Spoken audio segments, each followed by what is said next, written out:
ശ്രീജിത്ത് പണിക്കർ ഇവിടെ സംസാരിച്ച ഫസൽ ഗഫൂർ ആകട്ടെ, രാഹുൽ ഈശ്വർ ആകട്ടെ, പൃഥ്വിരാജ് അങ്ങനെ ഒരു നിലപാട് ഇപ്പോൾ തുറന്നു പറയേണ്ട ആവശ്യം അതിലേക്ക് അവർ പോകുന്നില്ല.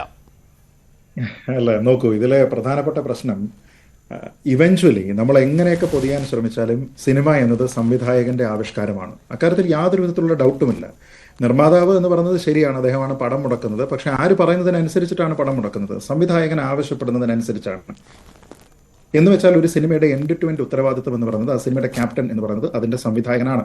ഇപ്പം ഞാൻ ഈ ചർച്ചയുടെ ആദ്യ ഭാഗത്ത് തന്നെ പറഞ്ഞിരുന്നല്ലോ, ഇതേപോലെ ഒരു വിവാദം ഉണ്ടായിരുന്നു. ഒരു ഭാഗം നീക്കം ചെയ്യണമെന്ന രീതിയിലത്തേക്കുള്ള ഒരു വിവാദം. ആ വിവാദത്തിൽ ആദ്യം ആക്ട് ചെയ്തില്ല, നീക്കം ചെയ്യാൻ ഉള്ള മാർഗങ്ങളൊന്നും തന്നെ ഉണ്ടായിരുന്നില്ല. പിന്നീട് അവസാനം ഖേദപ്രകടനം നടത്തുകയും ഒരു പത്രസമ്മേളനം വിളിച്ചിട്ട് പത്രസമ്മേളനത്തിൽ കൂടി ഞങ്ങൾ വീണ്ടും ഖേദിക്കുന്നു എന്ന് പറയുകയും മാപ്പ് അപേക്ഷിക്കുകയും ചെയ്തതിന് ശേഷം ആ നായക നടനായിട്ടുള്ള പൃഥ്വിരാജ് പറഞ്ഞിരുന്ന ഡയലോഗ് ആ സിനിമയുടെ ഇനിയുള്ള പ്രദർശനത്തിൽ അത് മ്യൂട്ട് ചെയ്യും, അത് സെൻസർ ബോർഡിന് വീണ്ടും ഞങ്ങൾ അത് എഡിറ്റ് ചെയ്തതിന് ശേഷം കൊടുക്കും. ആ അപ്രൂവൽ കഴിഞ്ഞതിന് ശേഷം എപ്പോഴാണോ അത് ലഭിക്കുന്നത് ആ രാത്രി മുതലുള്ള ഷോയ്ക്ക് ഞങ്ങൾ പുതിയ വേർഷനാണ് കാണിക്കുക.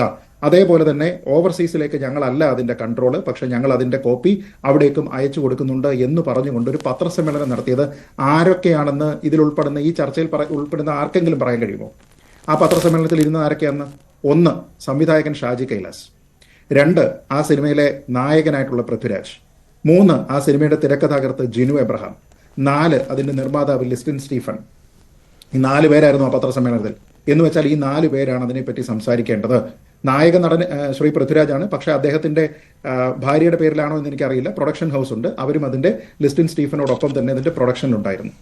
നേരത്തെ അദ്ദേഹം പറഞ്ഞിരിക്കുന്ന പോലെ FRONT ആണോ FRIND ആണോ എന്ന് എനിക്കറിയില്ല, പക്ഷേ അദ്ദേഹത്തിന്റെ ഭാഗമായിട്ടുള്ള ഒരു ഇൻവോൾവ്മെന്റ് അവിടെ ഉണ്ടായിരുന്നു. എന്നിട്ട് എന്താ ചെയ്തത്? അവർ ഖേദം പ്രകടിപ്പിച്ചു. ആര് ഖേദം പ്രകടിപ്പിച്ചു? നായക നടനായിട്ടുള്ള പൃഥ്വിരാജ് ഖേദം പ്രകടിപ്പിച്ചു, സംവിധായകനായിട്ടുള്ള ഷാജി കൈലാസ് ഖേദം പ്രകടിപ്പിച്ചു. എന്നിട്ടോ ഖേദപ്രകടനം മാത്രം മതിയാവില്ല എന്ന ആവശ്യമുണ്ടായപ്പോൾ അവസാനം പത്രസമ്മേളനം നടത്തി. പത്രസമ്മേളനത്തിൽ ഇരുന്നിട്ട് ഞാൻ ഈ പറഞ്ഞിരിക്കുന്ന 4-5 പേര് പങ്കെടുത്ത് അവിടെ വെച്ചിട്ട് അവർ വീണ്ടും ഖേദം പ്രകടിപ്പിക്കുകയും ഞാൻ ഈ പറഞ്ഞ വിശദീകരണം പറയുകയും ചെയ്തു. സംവിധായകന് റോളില്ലേ? നായക നടന് റോളില്ലേ? നായക നടൻ ഫേസ്ബുക്കിൽ ഇത് എഴുതിയിട്ട് കഴിഞ്ഞാൽ അതിനെ ഷെയർ ചെയ്യുന്നതോടുകൂടി സംവിധായകന്റെ ഉത്തരവാദിത്വം തീർന്നോ? അപ്പം എന്തിനാണ് ഈ ഇരട്ടത്താപ്പ്? ഞാൻ ചോദിക്കുന്നത്, നിങ്ങൾ ഈ പറയുന്ന സംഭവം നടന്നിട്ട് 2-2.5 കൊല്ലമേ ആവത്തുള്ളൂ. 2022 പടമാണ് കടുവ എന്നാണ് ഞാൻ കരുതുന്നത്.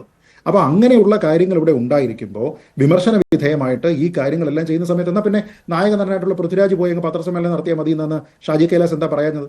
ഷാജി കൈലാസിന്റെ പടമാണ്, എഴുതിയിരിക്കുന്ന ആളിനെ, ആ ഡയലോഗ് എഴുതിയിരിക്കുന്ന ആളിന് ഉത്തരവാദിത്തമുണ്ട്. എന്താ? ഭിന്നശേഷി കുട്ടികൾ ജനിക്കുന്നത് അവരുടെ മാതാപിതാക്കൾ ചെയ്ത പാപത്തിന്റെ ഫലമാണ്. ഈ മോശമായിട്ടുള്ള ഡയലോഗല്ലേ? അപ്പോൾ ആ എഴുതിയിരിക്കുന്ന ആളിന് ഉത്തരവാദിത്തമില്ലേ? അപ്പോൾ ഇതൊരു സിനിമയിൽ ഒരു കട്ട് വരുന്നുണ്ടെങ്കിൽ ആ കട്ട്സിന്റെ പ്രൈമറി റെസ്പോൺസിബിലിറ്റി ആർക്കാണ്? ആ സീൻ എഴുതിയിരിക്കുന്ന അതിന്റെ എഴുത്തുകാരൻ, നേരത്തെ ഇവിടെ പറഞ്ഞിരിക്കുന്ന ശ്രീ മുരളി ഗോപി, അദ്ദേഹമാണ് അതിന്റെ ഡയലോഗ് കൈകാര്യം ചെയ്തിരിക്കുന്നതെങ്കിൽ അദ്ദേഹത്തിന് അതിന് ഉത്തരവാദിത്തമുണ്ട്. അതിന്റെ മേക്കിങ്ങിൽ വന്നിരിക്കുന്ന സംവിധായകൻ അതിന് ഉത്തരവാദിത്തമുണ്ട്. ബാക്കിയെല്ലാം അവിടുത്തെ ഈ റോൾ പ്ലേക്ക് വന്നിരിക്കുന്ന ആക്ടേഴ്സ് ആണ്. പക്ഷേ ഹൂ ഡിസൈഡ്സ്? ശരിയാണ്.